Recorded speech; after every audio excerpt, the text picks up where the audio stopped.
A fact about us Star Wars fans is that we've been living in the past for a very long time. Whether it's reliving the glory days of the old trilogy or wanting to go back and rewrite the prequels, we've been focused on the past for a long time. Star Wars 7 is a chance for us to change our focus to the future and to look forward rather than back. But I'm going to do more in this video than just point out what I think should and shouldn't be included in the next Star Wars movie, because frankly there's a lot of videos on YouTube that already do that, but I'm going to take it one step further. I'm actually going to weave all the points I bring up together into an actual story, in effect a fan fiction, of what I hope this movie will be about. So after the movie comes out, it could be nothing like what I said at all, and hopefully it'll be way better, but this video perhaps could help to give us our Star Wars fix until the movie comes out. Because is it just me, or does nobody really seem that excited about Star Wars 7? Weird. Maybe George Lucas has done more damage than he thought. As of me recording this, no details at all have been revealed about the plot, other than some hints that Luke, Han and Leia will be in it, but that it will probably focus on the younger characters playing new Jedis, and that R2-D2 and C-3PO will be in it, making them the only characters that will have been in all the Star Wars movies, which I think is awesome. So,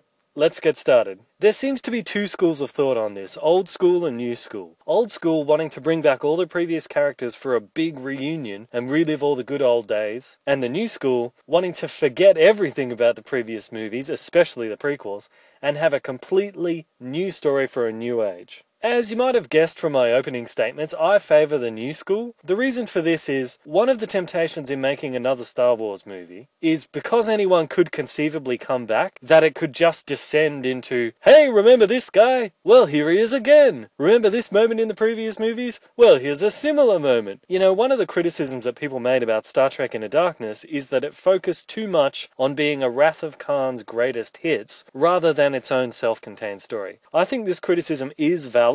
And while it's true that I have defended that movie in the past, because that movie certainly isn't as bad as some say, it is true that that movie focused on making references and callbacks to such an extent that it started to lose its own identity. There's a similar danger in making another Star Wars movie if they start with all of the callbacks. And since Star Wars 7 will be a start of a new trilogy, you can't make 3 whole movies out of just referencing the old stuff. You need to come up with your own story. That's why I agree that Luke, Han and Leia do need to be there, but their primary purpose in being there should be to pass on the torch to a new generation before bowing out of the action and letting the new characters shine. You don't have to kill them all off or anything, but they should become less relevant as the story progresses, until they're almost entirely gone by Star Wars 9, like how Yoda and Ben Kenobi in Return of the Jedi were. By then, Luke had grown up, he'd become a Jedi in his own right, so he no longer needed them around as much. We should see a similar thing happening with the new characters in this new trilogy. We should see them taking over from the older generation. So let's set the stage. It seems they're going to allow real time to have passed, and it's been about 30 years since Return of the Jedi,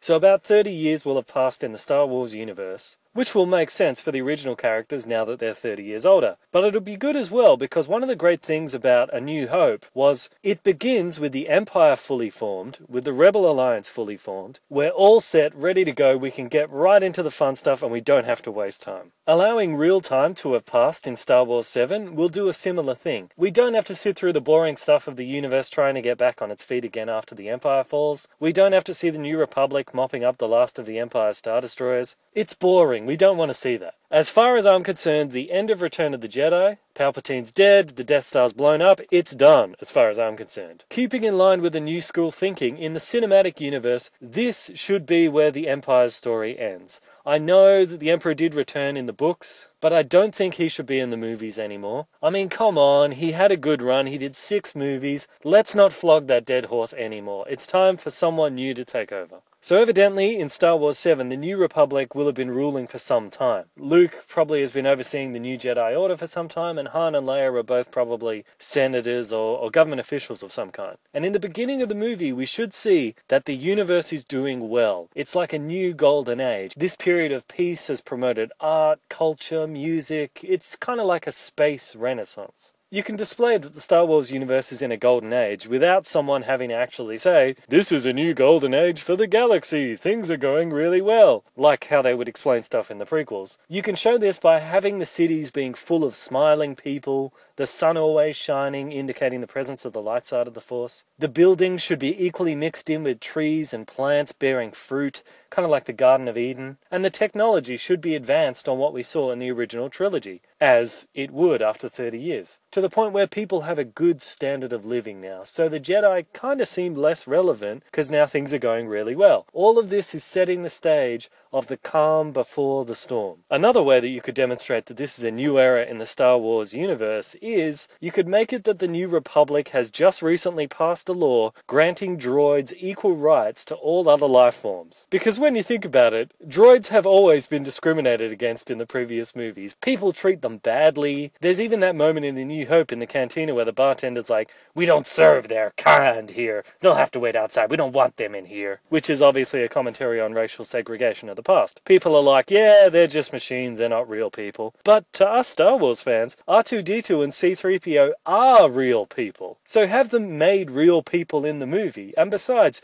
it would kind of be a contradiction to have the enlightened Jedi and the New Republic to continue to allow essentially robot racism. And besides, could you imagine what C-3PO would be like if he had equal rights? How arrogant would he get? And could you imagine Han Solo having to treat C-3PO as an equal after the way he's treated him in the previous movies? They could even get into arguments and C-3PO could actually throw insults back at him because he doesn't have to be polite anymore because he's free now. How funny would that be to see? That would be hilarious.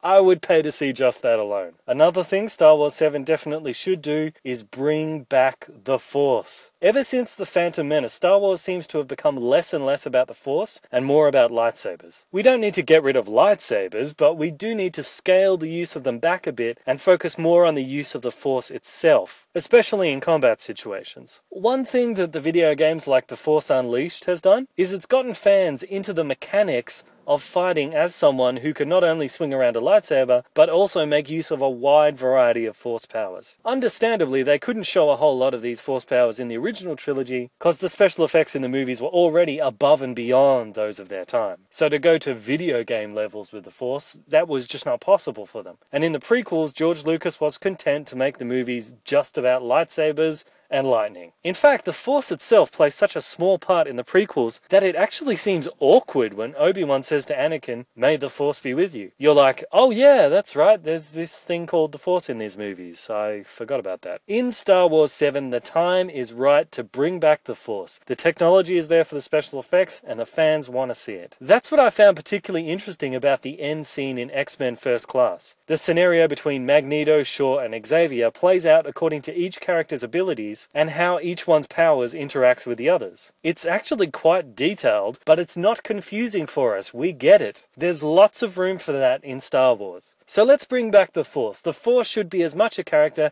as any other person in the movie. In The Empire Strikes Back, when listening to Yoda talk about the Force, he really paints a picture of it as being a living, breathing part of the universe, just as real as anything else. Let's return to that. After all, isn't that what Luke's job is now? His job is to establish a new order of Jedi and to teach them about the Force. Yes, a new Jedi order. So along with establishing a new era in Star Wars, we also need new Jedi to go along with it. And I'm not just talking about new characters. I mean, since these young Jedi will be the next generation of Jedi, then they should have a new look, a new feel, a new attitude to them. When I say new look, I mean no more robes. Get rid of the Jedi robes. They look stupid and they don't make any sense. As Red Letter Media pointed out, Ben Kenobi wore robes because he lived in a desert. That's why Uncle Owen wore robes even though he wasn't a Jedi. But then the prequels made the robes the official uniform of the Jedi, which seems weird that Ben Kenobi would continue to wear it if he's supposed to be in hiding. You're making it really obvious that you're a Jedi if you're still wearing the uniform. Instead, custom design unique costumes for each character that reflect their own personality. Or if you are going to set up a new Jedi uniform, create it with enough variety of styles so that the Jedis can still vary their look. Don't just shove everyone into the same clothes. And when I say new feel and a new attitude, I mean, since these are going to be young Jedi, they should have a young, happy, energetic vibe about them. You know, that kind of youthful optimism that we all had before the weight of the world crushed our spirits. And on top of that, just have them talk normally. This is worth saying just because recently there seems to be this weird thing going on in Hollywood that whenever there's a movie set in the future, they try to create a new accent for it. Usually a combination of a few different accents, and they often chop up the consonants into this strange robotic way of speaking.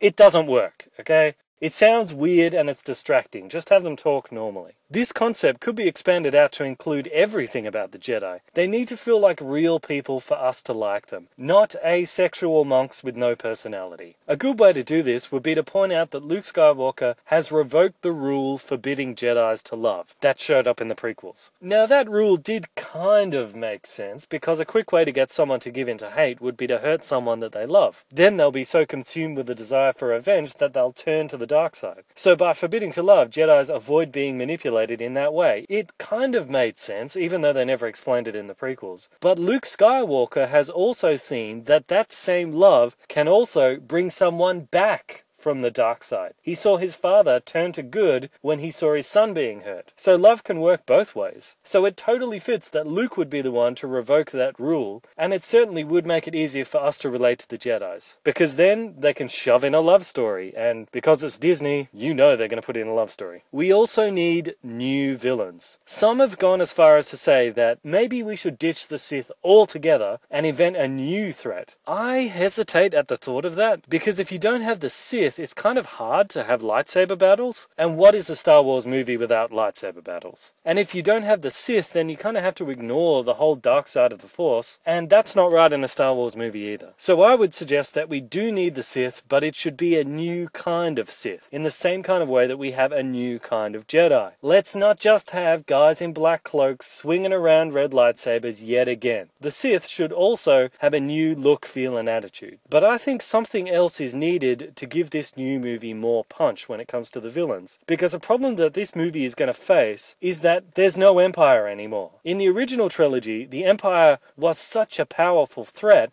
that it made the Rebel Alliance instant heroes because they were so outgunned. It was like a David and Goliath struggle. And we saw in the prequels how a story suffers if there's no clear villain. In Episode 7, with the Empire gone and the Sith now in the minority and most likely pushed out to the very fringes of space, making them into a viable threat for the New Republic is going to be quite the challenge. So my suggestion is this: invent a new kind of alien species. I suggest a species whose bodies are made up of pure energy rather than flesh and blood, kind of like Dr. Manhattan. Thus, due to their nature of being creatures made up of energy, they can interact with and manipulate the dark side on a scale and in ways that we've never seen before, so that the Jedis at first have no idea how to combat this new foe. This would flip the balance of power around to the Sith again and would give us worthy opponents for this new trilogy. And these beings could gather others to their cause to be trained as Sith who could fit the more traditional view of what a Sith Lord is, so that we can still have the lightsaber fights. At this point in the video, I'm going to start to transition more into the fan fiction side of things, but just keep this idea in mind because we're going to cycle back to it a bit later. But I just want to point out again, I'm recording this October 2013, so I have no idea what this movie is going to be about. This is just my hopes. But the biggest issue that I have in mind for this movie, which I suspect no one is going to give any consideration to, is plan out the story ahead of time. All of it. You see, this is not just another Star Wars movie. It's also going to be the beginning of a new trilogy, but it's still even more than that, because this trilogy is what will be the conclusion of the other two that came before it. This trilogy will have to bring to a close the entire Star Wars franchise as a whole. Now, that's not to say that there can't be other movies after it. No, I mean, if they want to create a new story, go for it. But when we reach the end of Episode 9, we need to see a conclusive ending to the whole Star Wars legacy. George Lucas always said that he wanted this to be a 9-movie series, so the weight of that responsibility is now entirely on this upcoming trilogy. We need to see, by the time we get to the end of Episode 9, that everything that happened in the last 8 movies was for a purpose, that it was leading to something, and that it has concluded the mythology of Star Wars and the Force in a meaningful way. Needless to say, that's a monumental task, but certainly not an impossible one if they lay the groundwork for that now, before they start Episode 7. You can't just wait until right before you start Episode 9, and then suddenly twig and go, oh no! We have to wrap up the entire saga of the last 8 movies in 2 hours. Oh God, what are we going to do? No, you have to start planning now and lay the groundwork. You need to know where you're going with the trilogy as a whole and how it will conclude the larger story of the franchise before you start Episode 7. If you need an example of what happens to a trilogy if the filmmakers don't know where they're going with it, just look at the Matrix trilogy. Started out really good. But by the 3rd movie, you can just tell that they were desperately cobbling together whatever they could to try and make it seem like something meaningful. It wasn't. Star Wars deserves better than that. So here's my idea for the overall story of this trilogy that I believe could give meaning to everything that comes before it. Taking the movies chronologically, in the first trilogy we saw the light side being overthrown by the dark. In the second, we saw the dark side being overthrown by the light. So now we're at the 3rd. What are we going to do? Will the dark overthrow the light again? Well, no, that would suck. That would be a real downer ending for the franchise. If the bad guys win. Should the dark maybe try to overthrow the light, but then fail by the end of that trilogy? Maybe, but that's kind of just like treading water, isn't it? Nothing's really been resolved. So what if instead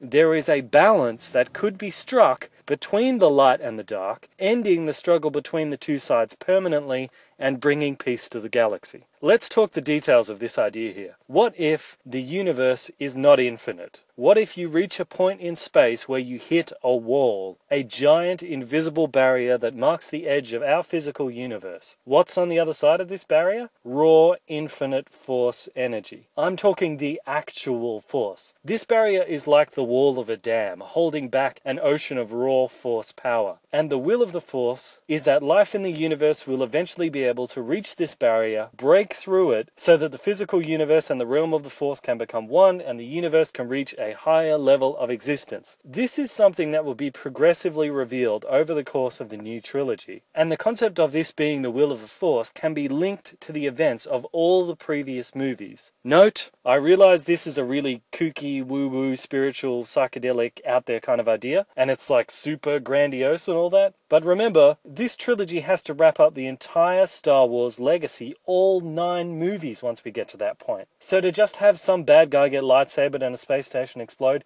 that's not going to cut it. We need more than that. We need something big, something epic to bring everything to a conclusion. So the questions of what exactly is the barrier, what's on the other side of it, what will happen if it's breached, will be progressively answered as the trilogy moves on. The way that it will be presented in Episode 7 would be the new Sith have found the barrier and they believe that on the other side is the dark side in its pure form. So they want to punch a hole in it so the dark side will flood in like water through the crack of a dam. The movie will end with the Sith ultimately failing at this because the only way the barrier can be breached is by the combined strength of both the Jedi and the Sith together. It can be revealed that throughout the ages, during both the reign of the light side and the dark side, those sensitive to the Force have had an inherent desire to reach out and to push out further and further into space, for different reasons. The Sith in wanting to expand their domination over everyone, and the Jedi in wanting to spread peace and justice to everyone. But both Jedi and Sith have shared that desire to reach out into space because the Force has planted in them all the desire to reach the barrier. When the Old Republic got lazy and static and stopped reaching out into space, it flipped to the dark side with Palpatine, and the Empire took over. When the Empire began to stagnate, focusing more on securing what they already have, by building things like the Death Star rather than continuing to reach out into space, it switched back to the light side, with the Rebel Alliance taking over and starting the New Republic, which in the new trilogy, under the guidance of Luke and Leia, has now expanded to the point where the barrier has been found, and the task of breaching that barrier has now fallen to this new generation. But this notion of the yin and the yang between the light and the dark side, the Jedi and the Sith, both unintentionally intentionally working towards the same goal over thousands of years, would open up a lot of metaphorical meaning about the nature of good and evil, as Star Wars has always been a classic good versus evil story. In the expanded universe, though, the teachings of both the Jedi and the Sith have been explored, and there is actually some truth to both of them. For example, the Sith believe that progress is only made through the process of destruction and recreation. And in many ways, that's true in real life. So much of the basis of today's technology was invented during World War II. The space race only got started because of the Cold War. But this teaching taken out to an extreme doesn't work, because if everything's being destroyed all the time, there's no room for growth at all. On the other hand, the Jedi believe that all negative emotion should be purged. Anger, hate, jealousy. However, there actually are righteous applications of those emotions. You can hate what's evil. You can be angry about an injustice. A man or a woman who's married can be jealous for the affection of their partner. These are proper applications of these emotions that actually result in good. So there's no wrong emotion. There's only a wrong use of an emotion. So the Jedi are kind of narrow-minded in their thinking on this, taking it to an extreme, believing in the need to remove passion altogether, which also doesn't work, because without passion, growth is stunted once again. So both sides can learn something from the other. These kind of themes are what could be explored with an overall theme like the one that I suggest. And as the story progresses, the good guys and the bad guys would come to be separated not by whether they're Sith or Jedi, but by whether they're out on the extreme in their thinking or whether they're more balanced, with the end result being extreme Sith and Jedi are fighting against the more balanced Sith and Jedi. Perhaps the extreme thinking Sith thinking that this barrier is a source of power and they want to keep it for themselves, and the extreme Jedi being like, no, we shouldn't do anything to the barrier, just leave it alone and stick your head in the sand. And the alliance between the more balanced Jedi and Sith, who understand, no, this needs to happen for the good of the universe and it's the will of the Force. One thing that Darth Vader showed us was that being a Jedi doesn't mean you can't turn evil, and being a Sith doesn't mean that you can't turn good again. His example breaks the mold of what it means to be both a Jedi and a Sith, making the label of being one or the other less important than who you choose to be on the inside. In this way, it could be said that Vader's example showed how to bridge the gap between the Jedi and the Sith, in effect, bringing balance to the Force. Did anyone say prophecy? That would be a much more meaningful fulfillment of the prophecy to bring balance to the Force than just having Darth Vader throw the Emperor down a mineshaft. Plus, the prophecy destroy the Sith and bring balance to the Force, that kind of contradicts itself, because to have balance, you need to have a counterweight. So if you destroy the Sith, it's not balanced, it's lopsided. But if Vader has destroyed the Sith, by his example opening the door for the two sides to come to a reconciliation and join together as students of the Force, then in that way, he has destroyed the Sith, and he truly has brought balance to the Force. But getting back to the idea of this invisible wall thing that separates the physical universe and the Force, the breaching of the barrier would represent, on a more personal level, how a person reaches a new level of understanding as a person when their moral code progresses past just following a static set of rules towards really understanding what is right and what is wrong inwardly for each new situation. So breaching the barrier to elevate the universe to a new level of existence would mirror an individual breaking the barrier within themselves to reach a new level of spiritual existence. This would be a fitting end for the overall message of Star Wars, of how the issue of good versus evil can be resolved by humanity growing spiritually to the next level. Remember those creatures of energy that I mentioned earlier? Well, how would they fit into all of this? Well, remember how Ben Kenobi died and then he came back as a glowing blue ghost? Because at death he became one with the Force. Remember how Yoda died and he came back as a glowing blue ghost? Because at death he became one with the Force. Remember how Darth Vader died and came back as a glowing blue ghost because at death he became one with the Force? Well, the big twist at the end of the 9th movie, those energy beings aren't aliens, they're actually Sith and Jedi masters from times of old that before they died achieved this understanding about the Force and the balance between the light and the dark, that have now become one with the Force and have been appearing as these alien things to help maneuver events in this final chapter of Star Wars, to get the best of both sides so that they can breach the barrier together, so the will of the Force can be done, peace can finally be achieved, and the universe can reach a higher level of life. Now, if you're thinking to yourself, what has this guy been smoking? Then I understand why you're saying that, and because of that, a story like this could go getting all pompous and preachy and Life of Pi-ish. So one last thing would be needed for a story like this, and that would be to get the cast right. You need to cast actors who are naturally funny, who have good chemistry with each other, and whose characters are not that different from who they are in real life. In the original trilogy, a lot of time was spent in casting to get the right actors for each role, and actors who work well as a group. And this core of characters is the pillar around which the movies are built. With such a crazy, overreaching theme as what I've proposed, you would need to have characters who are humorous, who feel real, to keep things grounded. So that whenever someone like me goes off on this flowery explanation of what the barrier is, why it needs to be breached, the balance between the light and the dark side, then you'll always have someone there who's like a real person who can turn and say, "What the hell are you talking about?" just to stop it from getting too weird. And, oh yes, one last thing. It would be really cool if they could make like the world premiere of Star Wars 7 to be on May the 4th, International Star Wars Day. Because then in all the promotional material they could say, "May the 4th be with you." And please, JJ Abrams, if nothing else, please just keep Damon Lindelof away from it. I know he's a friend of yours, but please, don't let that bumbling idiot near Star Wars. He'll ruin it. So that's it, my ideas on what I think Star Wars 7 should be about. It was very lengthy, very detailed and grandiose, but hey, Star Wars deserves nothing less. So if you got any ideas of what you think should or shouldn't be in the next movie, or what it should be about, tell me in the comments. And for more videos like this, hit that subscribe button and like me on Facebook. See you later.